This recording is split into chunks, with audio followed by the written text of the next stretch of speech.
El jardín secreto se leyó como una novela infantil, pero en realidad es una historia dura sobre el abandono, el dolor y cómo sanar la mente. Quédate porque hoy vamos a descubrir lo que en verdad había oculto, lo que era un secreto en este jardín. Publicada en 1911 por la escritora Frances Hodgson Burnett, la historia arranca en la India colonial, con una nena de 10 años llamada Mary Lennox. Mary es, para decirlo sin vuelta, un desastre de niña. Fea, según lo describe la propia autora, amargada, tirana con la servidumbre. Y no es casualidad, sus padres nunca la miraron. Su madre estaba más ocupada en sí misma y en salir a fiestas que siendo madre. Entonces llega una epidemia de cólera y en una sola noche Mary se queda sin madre y sin padre. La mandan a Inglaterra con un tío que no conoce y que se llama Archibald Craven. Es un hombre que vive encerrado en una mansión gigantesca y sombría llamada Misselthwaite, en medio de los páramos de Shropshire. Sombrío es el páramo y sombrío es el tío, que tampoco quiere a nadie cerca. 10 años antes perdió a su esposa. Se cayó de un árbol embarazada en un jardín que él mismo mandó a sellar con llave para siempre. Desde entonces vive de gira por Europa, escapando de su propia casa, dejando a su hijo enfermo, prácticamente abandonado. Dos huérfanos afectivos bajo el mismo techo. Ninguno de los dos sabía del otro todavía. Mary, sola en esa mansión enorme, empieza a vagar por los jardines. Un petirrojo, sí, un pajarito, la guía hasta una llave enterrada. Y esa llave abre una puerta escondida bajo la hiedra, el jardín secreto, cerrado desde la muerte de su tía. 10 años de maleza y silencio. Ahí Mary hace algo que no había hecho en su vida, cuidar algo. En secreto, con sus propias manos, empieza a arrancar la maleza y busca los brotes de vida bajo la tierra muerta. Se le suma a Deacon, un niño del páramo que habla con los animales y hace florecer cualquier cosa que toca. El opuesto total de la vida de la mansión y frialdad que Mary conoció hasta entonces. Una noche, siguiendo unos llantos por el pasillo, Mary descubre el secreto más grande de su casa. Su primo Colin. Colin estaba escondido, postrado en una cama, convencido por los médicos, por su propio padre, por todos, de que es un jorobado y de que va a morir joven. Un niño criado en el miedo y en la oscuridad, tan tirano y desdichado como la propia Mary del principio. Mary lo desafía, lo saca al jardín en silla de ruedas contra todo pronóstico médico. Y ahí en la tierra, bajo el sol, en el exterior, al aire libre y en la complicidad de estos tres chicos, pasa algo que ningún médico victoriano puede explicar. Colin empieza a caminar, empieza a reír, empieza a sentir la vida.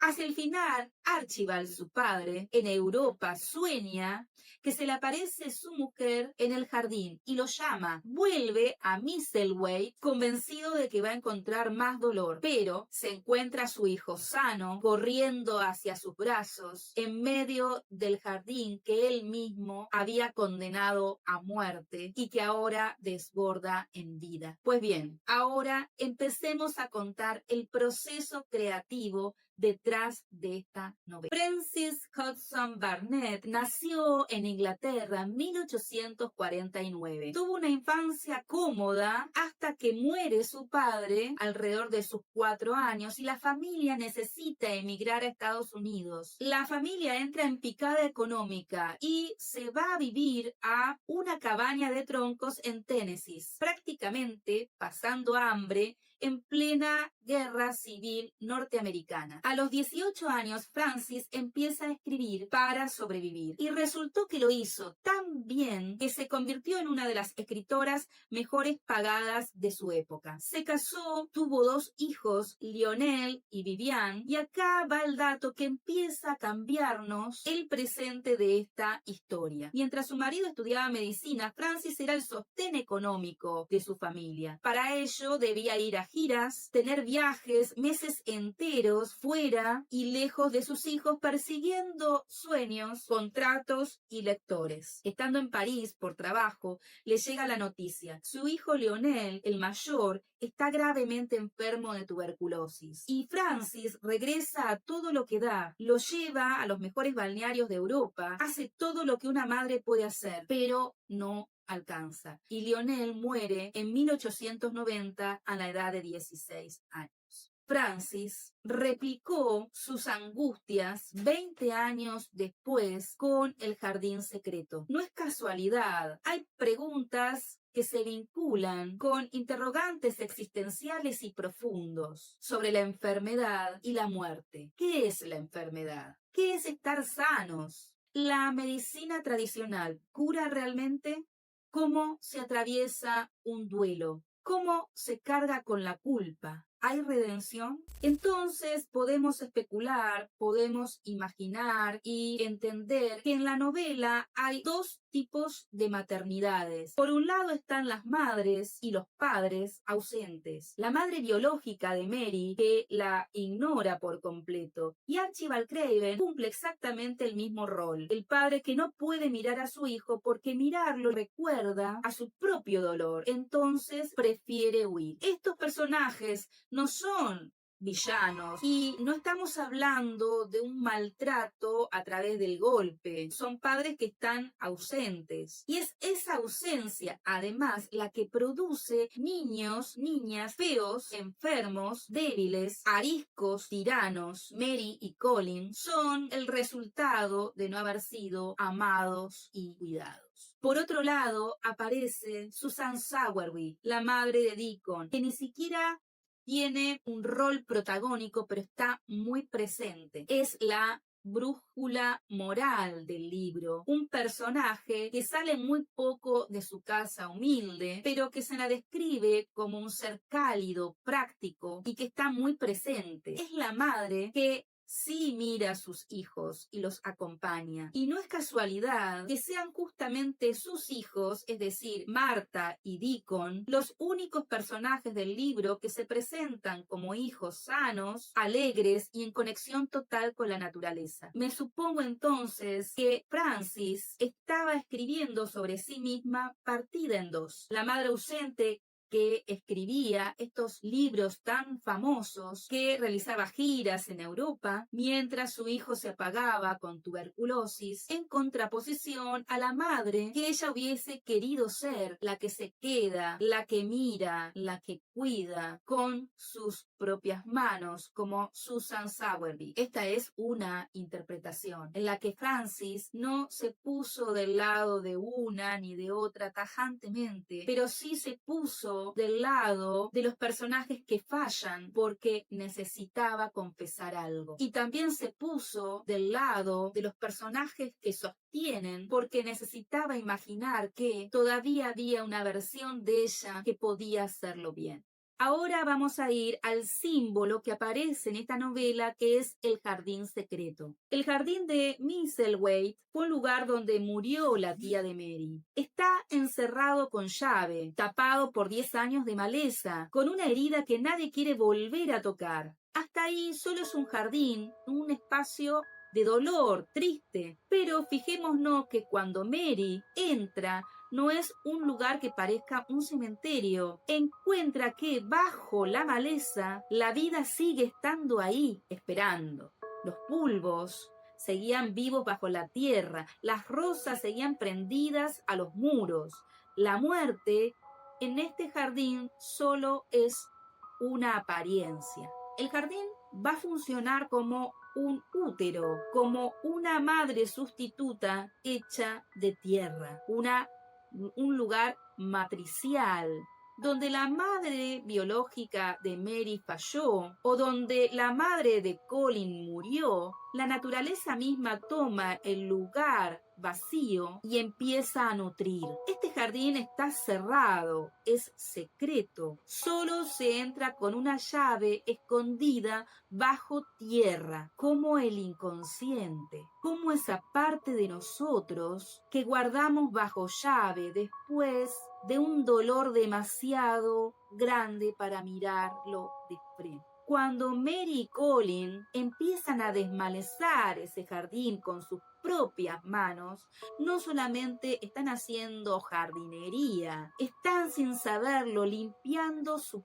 propia herida. Cada rama muerta que cortan es una metáfora de todo lo que la ausencia materna dejó pudrirse en ellos. Y cada brote nuevo que aparece bajo la tierra es la prueba de que aunque nadie los haya cuidado antes, todavía hay algo vivo esperando florecer. Francis Hodgson Burnett, que había perdido a su hijo, que no tenía a quien devolverle la vida en la realidad, se construyó este jardín en el papel de la novela donde sí podía hacerlo.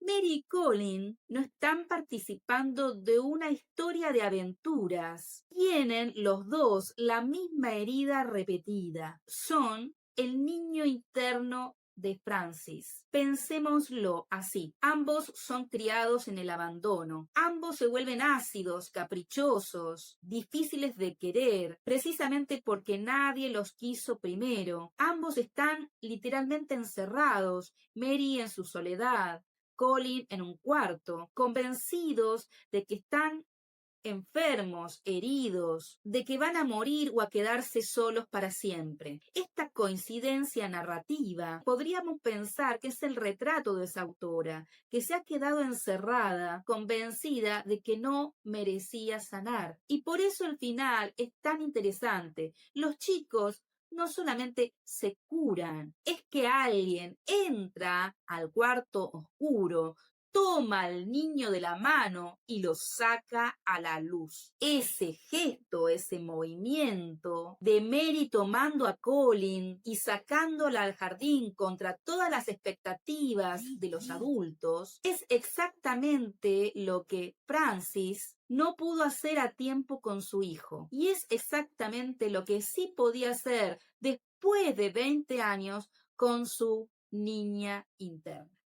En la novela, Colin no se cura por la medicina tradicional. De hecho, los médicos o el médico, su tío, le habían asegurado que durante años iba a morir joven y deforme.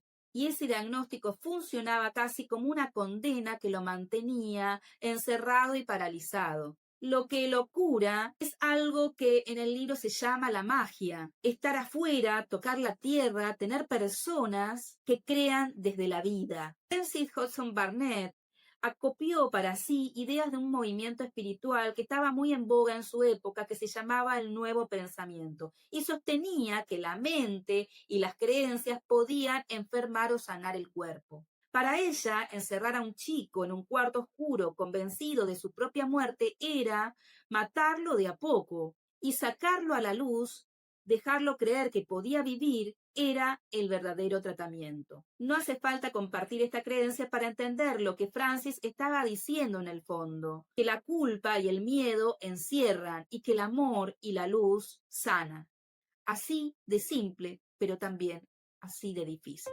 Francis Hodgson Burnett publicó El Jardín Secreto en 1911, 21 años después de la muerte de su hijo. Pero en este libro le devolvió la vida a un chico enfermo y le dio a su propia niña interior el jardín que necesitaba para florecer. Por eso, esta no es una historia sobre un jardín, es sobre cómo todos, todas, en algún rincón tenemos una puerta cerrada con llave, tapada de maleza, que guarda algo que damos por muerto. Y sobre cómo a veces alcanza con que algo, alguien, o incluso nosotras y nosotros mismos, 20 años después, se anime a entrar.